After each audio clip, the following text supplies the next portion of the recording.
Today, I'm really thrilled to be able to be joined by Daoud Kutab and his brother Jonathan Kutab, both who've had very distinguished careers as commentators on Palestine and Israel, but have different perspectives on the question of one versus two states. So, Daoud is an award-winning Palestinian journalist. He's the author of State of Palestine Now, and he's argued that the urgent and doable solution now is the creation of an independent state of Palestine. His brother Jonathan Kutab is the co-founder of human rights groups like Al Haq and Nonviolence International. He's the executive director of Friends of Sabeel North America.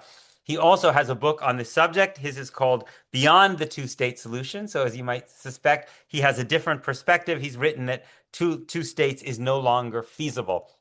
We are going to link to both of these perspectives, and I'm going to ask Daoud and Jonathan both to kind of explain their point of view, and maybe a little bit later I'll ask what it's like at family gatherings when these issues come up. As always, folks should put questions in the chat, and I will keep an eye on that. Daoud, starting with you, what is, in your mind, the argument for why partition into two states is still the right way to think about the most just, peaceful future for Palestine and Israel? Well, I'm a Palestinian national, and I would like to see Palestinian nationalism succeed. In the previous century, Palestinian nationalism talked about a secular democratic state, but that never worked because the Zionists wanted a state as Jewish as France is French. And so there was a shift in Palestinian national thinking towards the two-state solution, which is basically taking the idea that we have, I don't know how many million people in between river and the sea, and we have to either share the land or share the power. And I'm for sharing the land. And I'll explain that shortly because it's a legal issue. International law is very clear about the inadmissibility of taking land by force. So what Israel did in June 5th, 1967 is illegal. International law is very clear on that. The last decision of the Obama administration, UN Security Council 2338, clearly said that the occupied territories, including East Jerusalem, must be part of the Palestinian state. It's also a practical issue. Right now, the talking about a one-state solution is a diversion and a distraction. Uh, Most countries of the world have accepted and recognized the Palestinian state. And so it is the most practical solution. We also have a huge economic disparity between Israel and Palestine. The GDP in Israel is about 54,000 per capita. In Palestine, it's like 3,000. So it's also after October 7th become emotional because Palestinians and I guess maybe Israelis just can't stand each other. So it's not the right time to set up a one-state solution. However, I'm not against the one-state solution at a later stage. I think once we have rid of the choke on our necks, so once we got rid of this foreign military occupation and resting, taking a breath, we can then negotiate as a state with another state. France and Germany, again, it's kind of a two-state solution, but they have created under the UN, under the EU confederation. So I'm not opposed to the concept of one state or any other concept after the Palestinian state. We had a Palestinian leader, Abu Iyad, who said once that we need 5 minutes of a Palestinian state and then we could confederate with Jordan. And we were talking about more of the Arab side. But the idea is we need to be independent first, and that's basically the fulfillment of the right of self-determination. So the idea of Palestinian statehood is practical, it's doable, it's the one agreement that the majority of Israelis and Palestinians, I mean, have changed, but basically they still agree to, whereas almost no Israelis agree to the one-state solution, and you can't force that because then otherwise you're talking about a self-determination for whom? For the people. Whereas Palestinians clearly want self-determination in a Palestinian state, and then us or the future generations can realize that it might be better to either confederate or federated. That's up to them. Terrific. Jonathan, why do you see things differently? Actually, my brother and I agree more than we disagree. For many years, I was an advocate for a two-state solution. At the time, even when it was not the popular position among Palestinians or in the international community. The two-state solution, however, is a pragmatic compromise. It's a compromise that we thought, especially right after 67, was doable, was something that we can live with, Palestinians and Israelis can live with, without challenging the basic presuppositions of their ideologies, whether it's Zionism or Palestinian nationalism. The problem with that solution, it had many problems, obviously, like all compromises. But one of its biggest problems was that it ignored some very basic constituencies and issues. It ignored, for example, Palestinians who are Israeli citizens. It largely ignored the refugee population outside the border.